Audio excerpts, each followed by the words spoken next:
शिविर स्थल को मेवाड़ कहा गया था और उसमें 4 नगर बनाए गए, चित्तौड़गढ़, कुंभलगढ़, गोगुंदा और चावंड, और संग स्थान का नाम था हल्दी घाटी। शिविर का उद्घाटन सुप्रसिद्ध पत्रकार और श्यामा प्रसाद मुखर्जी शोध फाउंडेशन के निदेशक श्री तरुण विजय ने किया। महाराणा प्रताप की परंपरा का उल्लेख करते हुए उन्होंने कहा, यह वह समय है, आप उस रणभूमि में खड़े हैं कि जबकि भारत वर्ष पर चारों ओर से हमले हो रहे हैं, भारत की सीमाएं सिकुड़ती गई हैं और उन सीमा को और अधिक सिकोड़ने के षड्यंत्र बड़ी तीव्रता से बलवती होकर, बलवान होकर चल रहे हैं।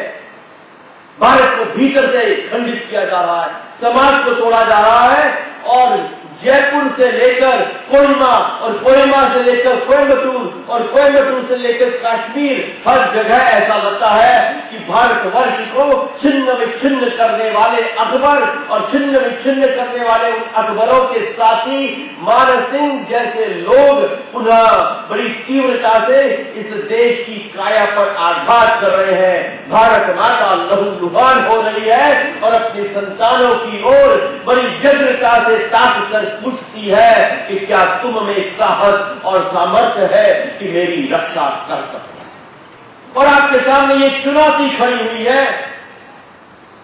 आप गीत गा रहे थे, रक्त शिराओं में राणा का रह रहे आज हिलोरे लेता।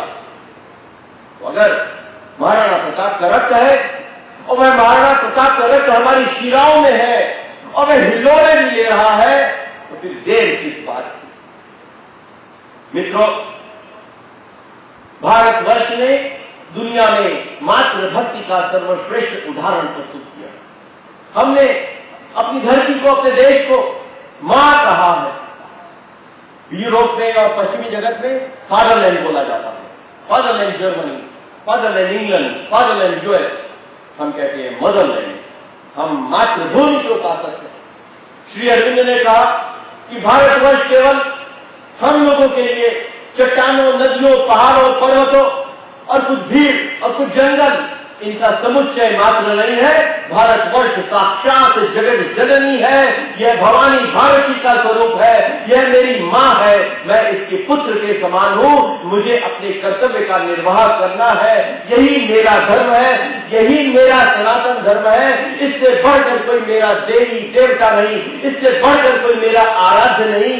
मैं देशभक्ति के रूप में ही राम की, कृष्ण की, शिव की उपासना करता हूं। मैं भारत की उपासना करता हूं। तो मुझे लगता है कि मुझे अपने आराध्य मिल गए। मैं भारत के उत्थान के लिए प्रयास करता हूं तो मुझे लगता है कि मेरा मोक्ष प्राप्त हो गया। मैं भारत के लिए अपनी विद्या, अपने धन, अपनी संपदा, अपनी काया, अपना मन सब कुछ अर्पित करता हूं तो मुझे लगता है कि मुझे ईश्वर की प्राप्ति हो गई। इससे बढ़कर कोई सुख नहीं, इससे बढ़कर कोई सौभाग्य नहीं। भारत मेरा अर्थ है, भारत मेरा अंत है। इससे आगे कोई सीमाएं नहीं। और इस सीमाओं के भीतर रहकर आज के भारतवर्ष की स्थिति जब हम देखते हैं तो यह एक प्रश्न चिन्ह सामने खड़ा। और प्रश्न चिन्ह यह खड़ा होता है कि यह देश कहता है कि मैं महाराणा प्रताप का वंशज हूं। यह देश कहता है कि मैं शिवाजी का वंशज हूं। यह देश कहता है कि मैं गुरु गोविंद सिंह का वंशज हूं। यह देश कहता है कि मैं राम और कृष्ण का उपासक हूं। मैं हनुमान का उपासक हूं। मैं रणचंडी कालिका का उपासक हूं। तो वह देश आज कायरों द्वारा शासित क्यों हो रहा?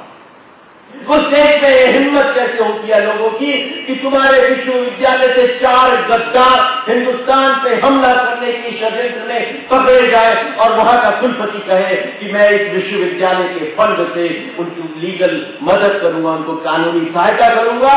और उस दिल्ली के तख्त पर जो सल्तनत में बैठे हैं अकबर के अनुगामी, वे कहे कि इस आदमी ने ठीक किया। आनंदित होना चाहिए, आनंदित होना चाहिए और करो प्रहार। देखें कि तुम में क्या बल है। हिंदुस्तान जीतता है या हिंदुस्तान पे हमला करने वाले बर्बर जीतते हैं? ये सवाल आज आपके सामने। ये सवाल इसलिए खड़ा हुआ है क्योंकि 15 अगस्त 1947 की आधी रात को जब हिंदुस्तान को खंडित करने के बाद में हमें बची खुशी आजादी मिली,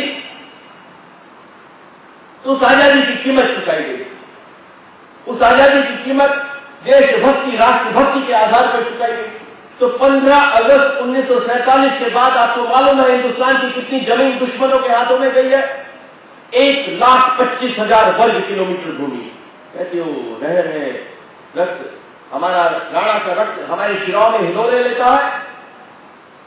1 इंच भी जमीन नहीं देंगे। 26 जनवरी और 15 अगस्त को हम गीत गाते हैं, देंगे अपनी जान न देंगे, 1 इंच भी भूमि है, 1 इंच जमीन नहीं दी। 1,25,000 वर्ग किलोमीटर जमीन दी। आप लोगों को हिंदुस्तान का झूठा नक्शा पढ़ाएगा। जो नक्शा आप देखते हैं हिंदुस्तान का, वो गलत है। वह गलत है, वह झूठा नक्शा है, क्योंकि पूरा 2/3 कश्मीर हमारे हिंदुस्तान में आज है ही नहीं।